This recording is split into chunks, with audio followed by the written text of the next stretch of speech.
시청자 여러분 안녕하십니까. 겨울인생입니다. 오늘 새벽에 종료된 22회차 성무패는 1등 적중자가 나오지 않은 채 6억 3천만 원이 고스란히 이월이 되었습니다. 그래서 내일 밤 9시 50분에 마감되는 23회차 승무패가 더더욱 흥미진진하게 되었습니다. 자, 그리고 승무패 23회차 분석방송에 앞서서 주말 22회차에서 겨울인생의 1대1 오픈톡으로 공유해드렸던 BBR 가족님과 KJH 가족님의 승무패가 4등에 당첨되셨습니다. 두 멤버십 회원님께 진심으로 축하의 말씀을 드리고요. 내일 마감되는 23회차 승무패에서도 가족님들의 선전을 위해서 24시간 승무패와 관련된 상담 대기하고 있겠습니다. 자, 그럼 지금부터 챔피언십 42라운드 10경기와 챔피언스 리그 8강전 4경기로 구성된 23회차 승무패 분석방송을 출발해 보겠습니다. 방송을 시작하기 전에 구독과 좋아요, 알림 설정 부탁드리고요. 저는 1번 경기의 뜨거운 현장, 런던의 더 댄으로 먼저 가 있겠습니다. 23회차 1번 경기는 미럴과 레스터시티의 긴장감이 터지는 그런 경기가 되지 않을까 생각합니다. 미럴의 잔류 의지가 경기력에 얼마나 녹아들지가 관건인 42라운드가 될 것 같고요. 프리미어 리그로 다이렉트 귀환을 노리고 있는 레스터시티는 입스위치와 리즈와의 맞대결이 모두 정리된 상황이라서 승점 1점은 대사를 걸어칠 수 있는 단초가 되지 말란 법이 없습니다. 자, 미럴은 남은 4경기가 카디프, 그리고 선더랜드, 폴리머스, 스완지시티와의 경기들이죠. 잔류 경쟁팀들에 비해선 무난한 매치업들이 남아있다고 보여지고요. 개인적으로 올 시즌의 챔피언십의 잔류 커트라인이 46라운드 곱하기 1.1로 가정했을 때 50점에서 52점 정도에서 잔류와 강등의 기로가 형성될 것으로 보여집니다. 사실상 승점이 50점 이상이면 이제 안정권으로 보여지기는 한데, 그래도 축구라는 게 알 수는 없으니까 각 팀의 벤치에서는 승점 계산기를 두드린다고 아마 정신이 없지 않을까 사료가 됩니다. 던지는 경기, 그러니까 버리는 경기죠. 그리고 주목형 경기, 타겟형 경기가 되겠죠. 그러니까 던지는 경기와 타겟형 경기가 나오기 시작하는 시점이라고 볼 수가 있습니다. 챔피언십은 이번 주중 경기가 끝나면 이제 컵 경기들 때문에 일정이 미뤄졌던 몇몇 팀을 제외하고는 주중 경기 없이 주말 경기들로만 남은 4라운드를 치르게 됩니다. 체력적으로 그리고 전술의 학습적인 측면에서 충분히 모든 전력을 올인해야 하는 타겟형 매치업들을 만들 수가 있겠죠. 미럴 때문에 제가 지금 이 말씀을 드리는 거고요. 해리스 감독은 브라이언과 윌리스가 부상에서 복귀하는 시점인, 그러니까 부상에서 복귀하는 시점이라면 45라운드 정도, 44라운드, 5라운드 아마 그 정도가 될 것으로 보입니다. 그래서 아무래도 수비 라인의 핵심이니까 해리스 감독은 이 브라이언과 윌리스가 부상에서 복귀하는 시점인 플리머스와 스완지와의 45라운드, 46라운드에서 수비력을 더욱 강화시키고 마지막 불꽃을 또 지필 수 있는 희망이 또 한 가지가 더 남아있기 때문에 레스터 시티전이 홈 경기이기는 하지만 이 라인을 절대 올리지 않는 선수비 후역습의 팀의 기조를 지켜갈 것으로 전망을 해봅니다. 미럴 같은 경우는 개인적으로 생각하기에는 잔류할 가능성이 많은 팀이죠. 지금 거의 10개 팀 정도가 잔류와 그 강등의 기로에서 서로 다툼을 벌이고 있는데, 남아있는 경기 일정들을 보면 굉장히 동기부여가 없는 팀들과 좀 편안한 경기를 치르는 팀들도 있고요. 그리고 컵 경기가 미뤄지는 바람에 경기 일정이 다소 빡빡한 가운데에서도 그러니까 성격과 관련된 팀들과 또 맞짱 뜨는 그런 그 강등권의 팀도 있고, 팀별로 지금 남아있는 일정들을 살펴보는 게 가장 중요한 그 42라운드가 되지 않을까 생각합니다. 미럴 같은 경우는 지금 브라이언과 윌리스가 없이도 물론 경기를 잘 치러낼 수 있지만, 완전체가 되려면 44라운드, 45라운드 정도가 되면 미럴은 이제 부상자 걱정 없이 완전체가 되거든요. 그때까지만 승점 1점 정도, 1점씩 아니면은 레스트 같은 경우는 버리고 다음 경기를 또 타켓으로 삼고 이런 식으로, 그러니까 버릴 경기는 버리고, 그리고 타켓을 잡아야 될 경우, 주목해야 될 경기는 주목을 하고 뭐 이런 식의 경기 운영이 가능해지는 그런 시점이 왔다고 생각이 됩니다. 미럴 같은 경우는 다음 경기가 카디프이기 때문에 아무래도 카디프가 그 웨일즈 팀이잖아요. 영국 팀이 아니고. 그러니까 카디프와 스완지 이 두 팀이 웨일즈 팀인데 아무래도 원정 경기에서 좀 부담을 느끼게 되죠. 그래서 특히 또 미럴의 홈 경기력은 정말 그 압박의 경연장이라고 할 만큼 굉장히 빡센 그런 미럴의 홈 경기로 또 정평이 나 있기 때문에 미럴 같은 경우는 굳이 마음 급하게 이번 경기에서 성점을 따내기 위해서 무리를 하다가 뭐 다른 부상자가 생긴다든가 아니면 뭐 브라이언과 월리스가 돌아온다 하더라도 다른 부상자들이 막 이탈해 있고 이런 상황이 될 수가 있기 때문에 마지막까지 그 상대 팀들의 추이를 지켜보면서 정 안 되면은 마지막 4, 5, 6라운드에서 올인할 수 있는 또 한 번의 기회가 주어진다는 그런 계산입니다.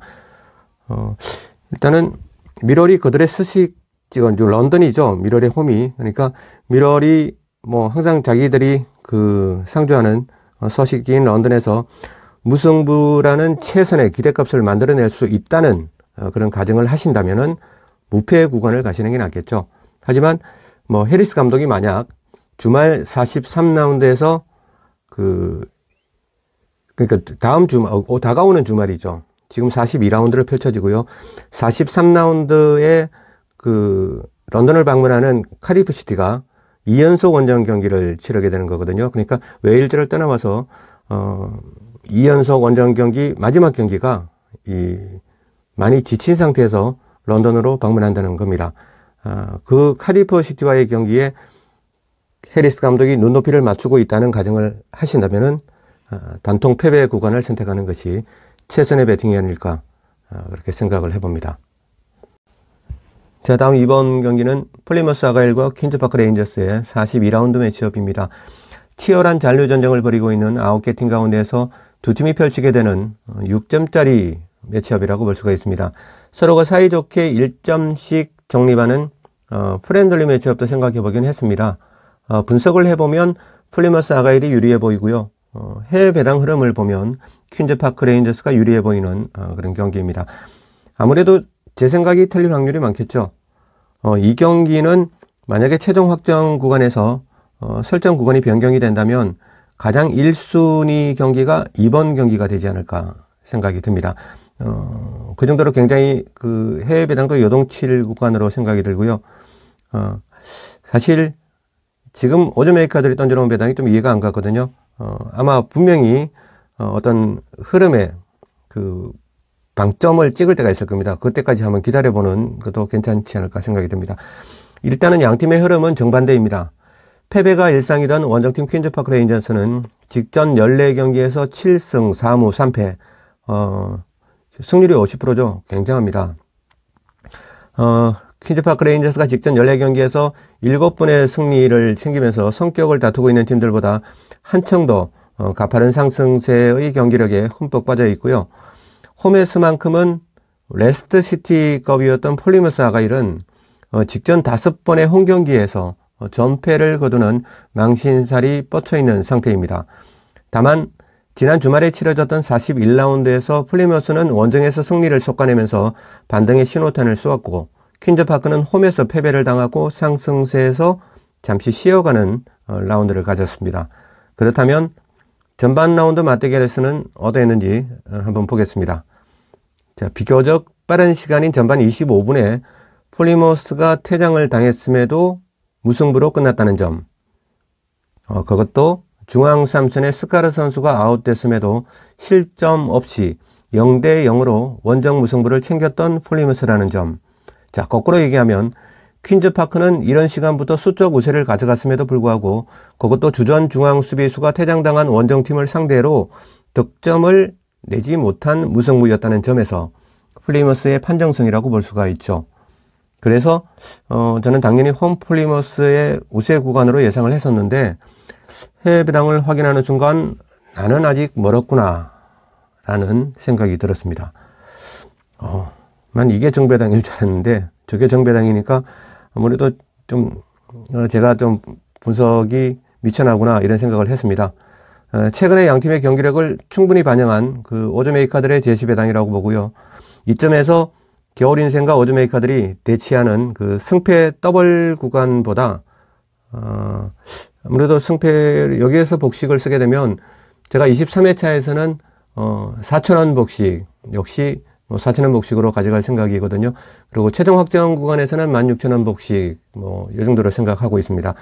그래서 4,000원 복식을 하려면은 복식을 최대한 줄여야 되는데 어떤 구간도 다 나올 것 같은 이런 구간은 사실 이 머니가 실렸을 때는 승패로 찍고 그리고 좀 이렇게 소액으로 도전해 볼 때는 무승부를 가려는 편인데 무승부가 분석할 때는 몰랐는데 지금 보니까 무승부가 40%가 넘어요. 그래서 이런 그 구간은 제가 잘 가지 않는 편이죠.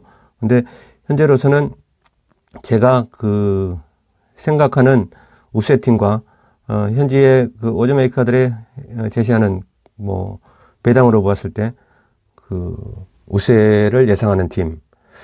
그래서 이게 너무 상반되다 보니까 제가 그 오즈메이커들과 한 발씩 양보해서 한번 딜을 한번 쳐보겠습니다. 무승부 단통 구간 좋습니다. 자, 다음은 3번 경기 프레스턴 노스앤과 허더스필드의 경기로 가보겠습니다.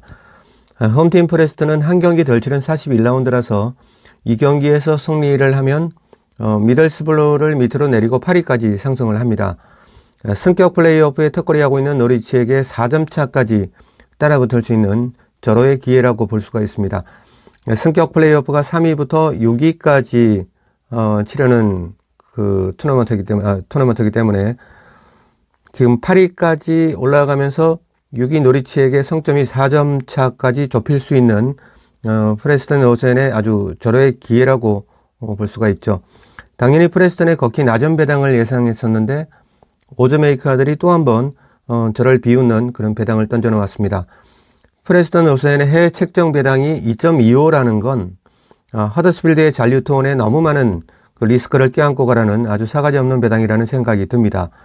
허더스필드는 중앙 백라인의 탐리주와 발케르가 아웃된 상황에서 수미의 호그, 공미의 루도니까지 A 옵션들의 부재 예상 소식이 신압으로 들려오는 중인데도 원정 배당이 3.30이라니 이런 식으로 흘러가는 현지 도박회사들의 생각도 읽어내지를 못하면서 무슨 놈의 축구 분석을 하는지 겨울인생 스스로 많은 반성을 했습니다. 자, 단통 승리 구간을 생각하던 마음을 접고 도박회사는 다 생각이 있었구나 하는 그런 마음까지 담아서 홈프레스턴 승리 구간 그리고 무승부 구간을 함께 가져가 보도록 하겠습니다. 자, 다음은 4번 경기로 가보도록 하죠. 사우스햄튼과 코벤트리 시티의 일전입니다. 사우스햄튼은 40라운드 그리고 코벤트리 시티는 41라운드입니다. 지금 챔피언십의 모든 팀들이 41라운드까지 마치고 주중에 42라운드를 치른다는 면에서 봤을 때 사우스햄튼은 지금 39라운드까지 치렀거든요. 그러니까 2경기를 덜 치른 상황에서 챔피언십에서 가장 많은 경기를 남겨놓고 있는 팀이 사우스햄튼입니다. 이런 경우는 일장일단이 있다고 봐야 되겠죠. 아무래도 그 목적을 두고 게임을 선택을 하는 그런 면에서는 좀 여유를 가지고 운영을 할 수 있는 장점도 있고 또 일정이 빠듯하기 때문에 체력적으로 좀 리스크를 안고 감내해야 하는 어떤 그런 단점도 있다고 생각을 합니다. 사우스햄튼은 이런 장점을 극대화시킬지 아니면 단점에 사로잡힐지 이런 부분들을 한번 체크를 해봤습니다. 제 생각이 맞다면 사우스햄튼의 마틴 감독은 다이렉트 승격의 무리수보다는 이미 승격 플레이오프에 무게중심을 둔 행보를 보이고 있다는 생각이 듭니다. 최근 경기력을 보면요. 그리고 코벤트리 시티는 정말 행여나 빅리그로 승격할까 싶어서 걱정하는 팀으로 보여집니다. 지금 목전까지 왔는데 왜 그럴까요? 그게 아니라면 마크 로빈스 감독이 정말 심스와 파머를 비롯한 다국적 공격 4인방을 너무 통제하지 못하는 걸 이해하기가 어렵습니다. 경기 내용들을 보면 지금 코벤트리 시티는 성격 플레이오프에서 뛰고 있어야 되거든요. 근데 중요한 길목에서 항상 어이없는 경기를 펼칩니다. 그 심스와 파머를 비롯해서 정말 다재다능한 다국적 공격 4인방을 보유하고 있는 코벤트리 시티고 근데 기복이 이렇게 심한 선수들이 아니었거든요. 근데 최근 들어와서 이제 성격과 잔류와 여러 가지 사연들이 접하게 되는 시점에 오니까 굉장히 아주 기복이 심한 경기력을 보여주고 있습니다. 이해가 가지 않는 거죠. 이런 부분들이. 그래서 뭐 우리나라하고는 정서가 다르니까 뭐 성격하는 것보다 성격하지 않는 게 더 나은 팀도 있겠죠. 뭐 그런 부분들까지는 분석이 되지도 않고 알 수가 없겠습니다. 근데 경기력만 놓고 본다면은 코벤트리 시티의 지금 행보는 굉장히 이상합니다. 자, 성격과 강등에 관련된 부분에 뭐 이해 타산이 우리의 정서와는 다른 부분이 있으려니 하고 생각하고 말아야겠죠. 자, 너무 깊이 들어가려면 더 많은 것을 공부해야 하고 더 많은 것을 이해하는 작업을 해야 하는 것을 또 알기 때문에 오히려 적당함이 더 나은 구간을 선택할 수 있지 않나 생각을 해봅니다.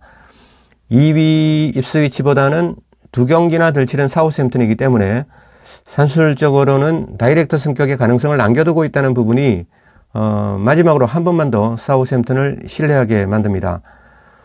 입스위치가 지금 2위를 차지하고 있잖아요. 근데 입스위치 같은 경우는 지난 시즌에 3부에서 올라갔고 또 올라오자마자 1부 리그로 올라가는 그 에스카레이터 성격이라고 하죠. 그런 그 기적을 이루어낼지는 모르겠지만 분위기가 그렇게 심상치는 않습니다. 2위 입스위치보다 지금 사우스햄튼이 2경기를 덜 치렀거든요. 그래서 만약에 사우스햄튼이 그 입스위치와 똑같은 경기 수를 기록하면서 그때까지 사우스햄튼이 전성을 거둔다면 입스위치와 아주 비등한 경쟁력을 갖추게 될지도 모릅니다. 그래서 다이렉트 성격의 가능성이 분명히 남아있다고 생각이 들고요. 그런 부분들을 최근의 경기력에서는 도저히 이해가 안 갔지만 한 번 더, 마지막으로 한 번만 더 사우스햄튼의 그 마틴 감독을 한번 믿어보겠습니다. 정말 사우스햄튼이 최근 기복 있는 경기를 치르지 않았고 그리고 만약 코벤트리 시티도 기복 있는 경기력을 치르지 않았다면 두 팀 모두 사우스햄튼은 지금 다이렉트 성격을 바라보고 있고 코벤트리 시티는 당연히 성격 플레이오프에서 뭐 띵가띵가 하고 있는 그런 시점이지 않을까 생각하는데 두 팀은 좀 우리가 이해할 수 없는 지금 영역에 와 있다는 그런 생각이 듭니다. 어떤 부분이 마지막으로 사우스햄튼의 그 지금 마틴 감독의 그 전략을 본다면요, 그 암스트롱만 그 고정을 시켜놓고 아담스, 브룩스, 라이언, 프레이즈, 술레마나를 매 경기 3톱에 남은 두 자리에 투입을 하면서 최상의 조합을 찾고 있는 그런 분위기거든요.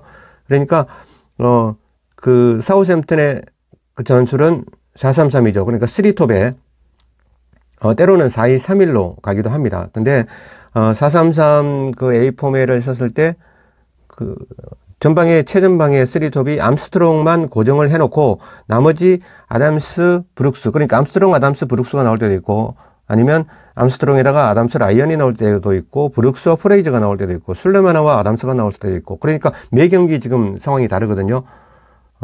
그래서 이런 부분을 봤을 때 그러니까 암스트롱, 아담스, 브룩스, 라이언, 프레이즈, 술레마나 자, 매 경기 3톱에 그 두 자리 남은 자리를 이렇게 로테로 돌리면서 어떤 조합을 가지고 성격 플레이오프에서 아주 최상의 성적을 거둘 것인지 이 부분을 생각을 하는 것 같아요. 제가 느끼기에는 그러니까 최상의 조합을 찾고 있는 사우스햄튼의 러셀 마틴 감독 저는 이렇게 생각합니다.